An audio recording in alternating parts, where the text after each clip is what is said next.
Dollar. सिर्फ grand master और उसके साथी ही नहीं, वहां मौजूद बाकी सब लोगों को भी अपनी आंखों पर विश्वास नहीं हो रहा था। उन्हें ऐसा लग रहा था जैसे उनकी आंखों के सामने कोई फिल्म चल रही हो जहां विलेन की नाक के नीचे से कोई हीरो हीरोइन को ले जाता है। उनमें से कई लोग तो ग्रैंड मास्टर और उसके साथियों को वीर के पीछे भागता हुआ देखकर मन ही मन मुस्कुरा भी रहे थे।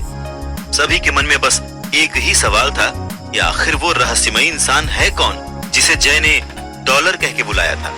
जहां एक तरफ ग्रैंड मास्टर और उसके साथियों पर सब हंस रहे थे, वहीं दूसरी तरफ डॉलर और वीर की इमेज सबकी नजरों में किसी हीरो से कम की नहीं रह गई थी। जिस तरह से वीर ने न सिर्फ सेक्रेड ब्लड एलियन का हथियार बल्कि उसकी डेविल सोल भी चुराई थी, उस हिसाब से वीर का किसी वायरल सेलिब्रिटी की तरह चर्चा का विषय बनना तो लाजमी था। और रही बात ग्रैंड मास्टर की, तो जो लोग कुछ देर पहले तक उससे इम्प्रेस थे, वही लोग अब उसका मजाक उड़ा रहे थे। आखिर ग्रैंड मास्टर ने सिर्फ उस सेक्रेड ब्लड एलियन के हथियार और डेविल सोल को ही नहीं बल्कि अपने पास मौजूद 6 पंखों वाली बर्रिया से बने डेविल सोल से बने हथियार को भी तो खो दिया था ना। तो ऐसे में तो उसे सबके मजाक का विषय बनना ही था। कुछ को तो यहाँ तक शक था कि कहीं इस हादसे के बाद ग्रैंड मास्टर अपना मानसिक संतुलन न खो बैठे। सब लोगों के बीच चल रहे इस डिस्कशन में एक बात कॉमन थी और वो थी डॉलर की असली पहचान क्या है। जब जय ने डॉलर का नाम लिया था तब वहां मौजूद कई लोग ठीक से उसे सुन नहीं पाए थे, इसलिए उन लोगों को बस डॉल नाम ही सुनाई दिया।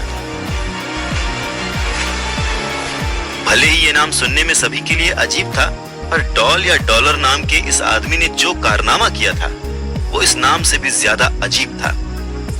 सब लोग आपस में वीर, ग्रैंड मास्टर और उस सीक्रेट ब्लड एलियन की चर्चा कर ही रहे थे कि तभी उनकी नजर ग्रैंड मास्टर और उसके साथियों पर पड़ी।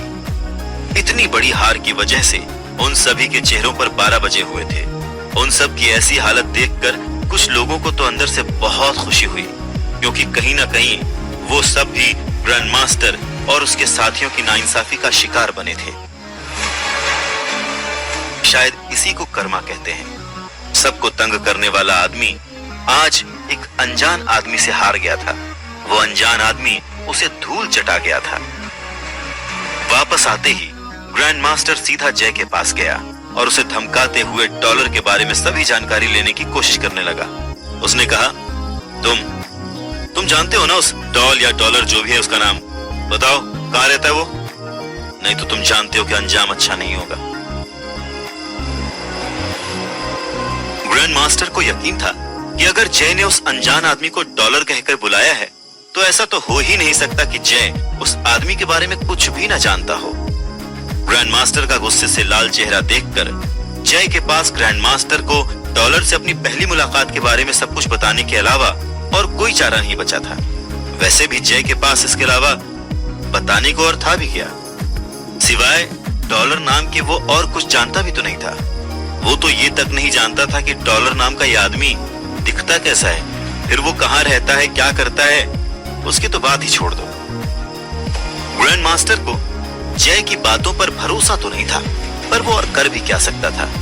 जय अवनी के गैंग का आदमी है और इसीलिए ग्रैंड मास्टर उसे ज्यादा धमका भी नहीं सकता था। अगर जय उसकी अपनी गैंग में होता तो ग्रैंड मास्टर उसे उल्टा लटकाकर सब सच पता कर लेता, पर अभी वो कुछ कर नहीं सकता था और इसकी 2 वजह थी। पहली, वो अवनी पर अपना इंप्रेशन खराब नहीं करना चाहता था। पहले उस डॉलर की वजह से अवनी की नजरों में ग्रैंड मास्टर की इज्जत की ऐसी की तैसी हो गई थी। अब अगर वो अवनी के गैंग के किसी आदमी के साथ बदतमीजी करता है तो अवनी उससे इंप्रेस होना तो दूर, शायद कभी उससे अपने आसपास भी फटकने नहीं देगी। दूसरी वजह यह थी कि ग्रैंड मास्टर के पास ऐसा कोई प्रूफ नहीं था जिससे कि वो जय की बातों को गलत ठहरा सके। ऐसे में उसके पास निराश होकर अपनी गैंग के साथ देवाश्रम वापस जाने के अलावा और कोई रास्ता बचा भी नहीं था। इस डॉलर ने 1 सेकंड में सबकी नजरों में उसे बाहुबली से जॉनी लीवर बना दिया था। जिसे देखो वही उसे देखकर हंस रहा था। पर यह बात अलग है कि किसी की भी इतनी हिम्मत नहीं थी कि वो ग्रैंड मास्टर के मुंह पर हंसे।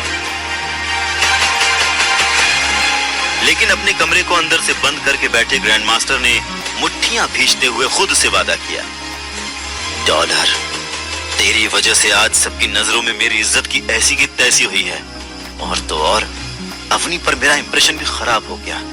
कसम है मुझे, जिस दिन भी तू मेरे हाथ लग गया ना बच्चा, उसी दिन तेरे टुकड़े टुकड़े करके उन्हीं टुकड़ों से यहाँ के एलियंस को ट्रीट दूंगा, नहीं तो मेरा नाम भी ग्रैंड मास्टर नहीं।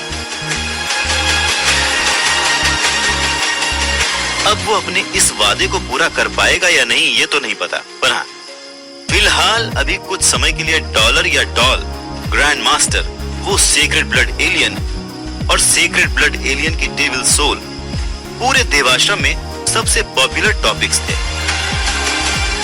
इस तरफ ग्रैंड मास्टर की कसम से अनजान वीर पहाड़ के पास एक गड्ढा खोदने में बिजी था। वो जानता था कि ग्रैंड मास्टर और उसके साथी इतनी आसानी से तो हार नहीं मानेंगे, इसलिए उसने अपनी सुनहरी कुल्हाड़ी को इस गड्ढे में छुपाने का डिसीजन लिया।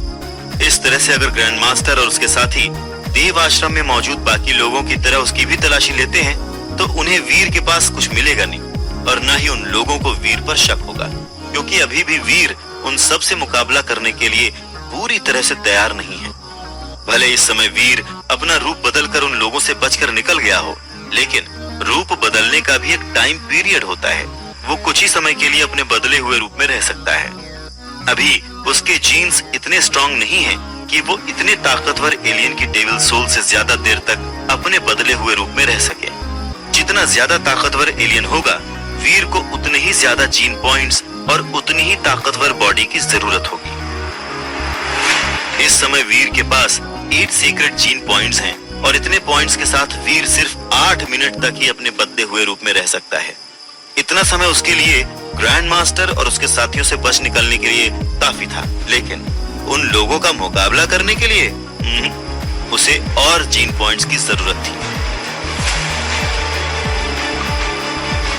इतने कम समय में तो वो सिर्फ 1 या 2 को ही मार पाएगा। उन सब से मुकाबला करने के लिए उसे अभी भी और स्ट्रांग होने की जरूरत है। अब डेविल सोल को तो कोई तब तक नहीं देख सकता जब तक कि उसे बुलाया ना जाए, पर सुनहरी कुल्हाड़ी तो इनविजिबल नहीं हो सकती ना। आज नहीं तो कल सबको उसके पास वो सुनहरी कुल्हाड़ी दिखी जाएगी। उस पर से इस बार उसने ग्रैंड मास्टर की गैंग के साथ साथ अवनी और भीम की गैंग से भी पंगा ले लिया है। भले ही उस सीक्रेट ब्लड एलियन को अधमरा ग्रैंड मास्टर ने किया हो, पर इस मिशन में तीनों गैंग शामिल थे, इसलिए उस सुनहरी कुल्हाड़ी के मिलने से उन तीनों गैंग का बराबर का फायदा होता। पर ऐसा हुआ नहीं, और अब वीर ने एक नहीं बल्कि तीनों गैंग से दुश्मनी मोल ले ली है। तो अब ऐसे में समझदारी इसी में है कि वीर इस सुनहरी कुल्हाड़ी को कुछ समय के लिए इसी सुरक्षित जगह पर छुपा दे, जब तक कि उसे इस सुनहरी कुल्हाड़ी का कोई अच्छा खरीदार नहीं मिलता, तब तक ये यहाँ सबकी नजरों से सेफ रहेगी। इस सुनहरी कुल्हाड़ी को बेचकर मुझे आसानी से 2 करोड़ तक तो मिल जाएंगे, और मेरे पास सुनहरे कछुए का जो सामान पड़ा है उससे मैं आसानी से 1 करोड़ तक कमा सकता हूँ, यानी कि घर की प्रॉब्लम तो सॉल्व हो जाएगी। पर अभी के लिए मुझे इस कुल्हाड़ी को यहीं छुपाना होगा। एक बार जब ये सिचुएशन कंट्रोल में आ जाएगी, तब मैं जानता हूँ कि ये सारी चीजें कहाँ बेचनी है। उस सुनहरी कुल्हाड़ी को जमीन में गाड़ते समय वीर बहुत ही ज्यादा एक्साइटेड था, और उसकी यही एक्साइटमेंट उसके चेहरे पर नजर आ रही थी। आखिर वो जिस मकसद के लिए यहाँ टाइटन ग्रह आया था वो पूरा जो होने वाला था। भले ही सीक्रेट ब्लड डेविल सोल के मुकाबले सीक्रेट ब्लड गियर उतना कीमती नहीं था, पर फिर भी इसीलिए वीर इतना श्योर था कि इस कुल्हाड़ी के उसे आराम से 2-2.5 करोड़ तो मिल जाएंगे। रही बात सीक्रेट ब्लड एलियन की डेविल सोल की, तो उसे बेचने के बारे में तो वीर सोच भी नहीं सकता। यही तो वो एक चीज है जो देव आश्रम में बने रहने और सक्सेस हासिल करने में उसकी मदद करेगी। इसे बेचना मतलब सोने का अंडा देने वाली मुर्गी को मारने जैसा होगा, और वीर ऐसा बिल्कुल भी नहीं चाहता था। उसके लिए देव आश्रम में अपना एक स्टेटस हासिल करना उतना ही जरूरी हो गया था जितना यहाँ आने से पहले 3 करोड़ रुपए कमाना था। अब जब उसके और 3 करोड़ रुपयों के बीच में ज्यादा दूरी नहीं बची है, तब वो सारा फोकस अपने फिजिकल डेवलपमेंट में लगा सकता है। पर जिस जगह पर उसके इतने दुश्मन हैं, उस जगह पर वीर कैसे सरवाइव करेगा, ये सुनना दिलचस्प होगा। सभी सवालों के जवाब को जानने के लिए सुनते रहिए सिर्फ एवरीथिंग ऑडियो स्टोरीज पे। सब्सक्राइब करना न भूलें। देखने के लिए धन्यवाद और अगला एपिसोड जारी रखें।